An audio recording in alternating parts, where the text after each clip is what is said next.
a big black market these days. I don't really know any others. Most of the countries I go to now don't have black markets, and I'm not sure what that means, Perry Ann. But you're exactly right. You know, a black market, you see there's a big premium in the currency. It tells you something's wrong. You don't know what's wrong, but you know something's wrong. It's like taking your temperature. You know you're sick if you have a high fever, but you don't know exactly what it is. It's a good question. I don't really know of any black market premiums right now. I have to start trying to go some places that have the premium. Well, I was thinking mostly of Cyprus and what they've been through the past several months. I'm sure there's a huge black market premium in Cyprus. I just haven't been there in a while. Maybe we should have a program from Cyprus. That's a great idea. Well, you also talk about agriculture, and you've spoken out a lot about how until it's profitable to grow food, that we're not going to see today's farmers be replaced is obviously a huge problem. So, you know, when do you see food prices on a global scale start to increase, and what do you think that we should do now to start to mitigate shortages?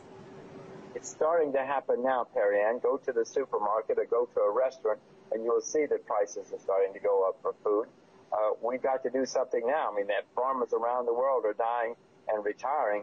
More people in America, for instance, Perry Ann, study public relations than study agriculture. We don't have any young people becoming, most young people are not becoming farmers. So these prices have to go up now, starting now, and they have to go up a good bit. But we're not going to attract any capital, labor, and management into agriculture, and then we won't have any food at any price. The world's got a serious crisis facing it in the next decade or so. This is not the next century. This is the next decade or so. I want to talk to another industry, turning to gold. And now, you did correctly forecast the recent downturn in gold. 12 years up, it's a pretty good run. How long does a typical correction last in a secular trend? And how patient might gold bulls have to be? Well, normal corrections in stocks, bonds, anything, commodities, last a few weeks or a few months. Unfortunately, gold has been up 12 years in a row, and that's an anomaly. That's not the way markets work. So I suspect this correction in gold will have to last longer just to make up for the great period of the great 12 years. I don't know. I'm not smart enough to really know, Perry Ann. You should probably watch Prime Interest to get a better answer. I would suspect it's going to go on for a few weeks, months, maybe even a year or two. But then it's going to set a firm bottom, and off we go again with the bull market. Well, allegations of manipulation in the paper, gold, and silver markets are legendary in financial circles, and some of the conspiracy theorists have been completely vindicated in recent years. I know you're a long-term investor, but does this play into your decision-making in the gold markets? No, I'm very skeptical. I've been hearing those stories in gold and silver for at least 30 years, Perry Ann. They're not accurate if you ask me. If people are worried about the price of gold, they should look at India. India is the largest consumer of gold in the world, and Indian politicians consistently and repeatedly this year have been bringing out measures to limit the purchases of gold, and they say they're going to do more. Now, when the largest purchaser of anything starts cutting back on demand, it has an effect. There's nothing conspiracy about it. It's what's going on in the world. People should watch Prime Interest or read the papers or watch what's happening in India. That's the largest customer, and Indian politics. They're wrong, by the way. They're wrong, but they're looking for a scapegoat.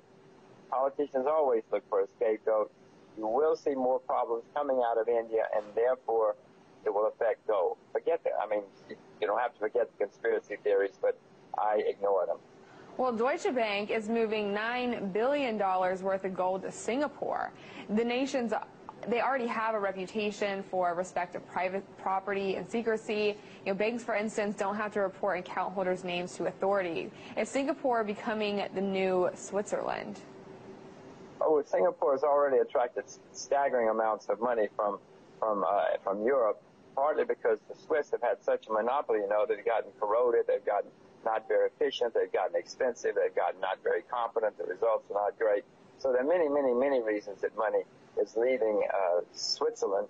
People have been looking for, and Europe, people have been looking for a competitor, and Singapore is turning out to be a great competitor. Whether it's the new Switzerland or not, I don't know. I would suspect it will be, but who knows? You can ask me in 20 years. Well, I moved to Singapore. I moved to Singapore not for that reason. It has nothing to do with why I'm here, but that is something that I noticed here in Singapore. Is it possible that Singapore will buckle under pressure from states like the U.S. and eventually turn over customer records as Switzerland's doing? If Singapore feels that there's a reason to turn over the records, they will turn them over. This is not some kind of ironclad lockbox of secrecy. They will turn them over if you can present a good reason. Okay, and this wouldn't be prime interest if we didn't take some time to talk about the Federal Reserve. There's been a lot of chatter from Fed officials feeling out that the markets might possibly see a reining in of QE, the so-called tapering, possibly as soon as the end of this year. How realistic do you think this timetable is? Well, whether the Federal Reserve reins it in or the market forces them to, it's going to end. Now, Dr. Bernanke says it's going to last until 2015, but Mr. Bernanke doesn't know much about markets. He doesn't know much about currencies or interest rates or finance, so don't pay too much attention to him. He has never, ever been right about any of his public pronouncements.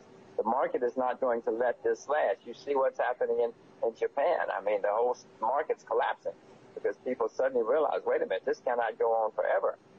In Europe, England, U.S., people now realize this is totally artificial, it's not going to last, and whether it ends this year or next year, it's going to end because the market's not going to let it happen. Now, hopefully, it would be wonderful if the central banks around the world got their act together and stopped it, because it's not good